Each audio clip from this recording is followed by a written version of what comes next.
দাও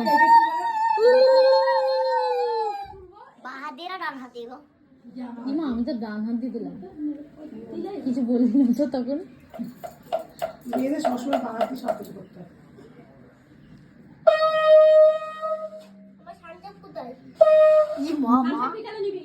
কিসের তো সব ওই যে ওর কাছে দিদি দেবে কনসার্ট দেখ বসেছে কেমন পাটা ঠিক করে বস ঠিক করে বস মাথায় পা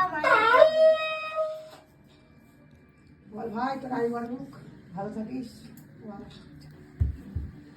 সাদাটা খুব অশুভ সত্যি খাবি দিয়া সঙ্গে সঙ্গে করে ওর ওইটা মনে হচ্ছে খুব ভালো লেগেছে। সন্ধ্যের থেকে এই ছাড় কুকুর খায় আরেকবার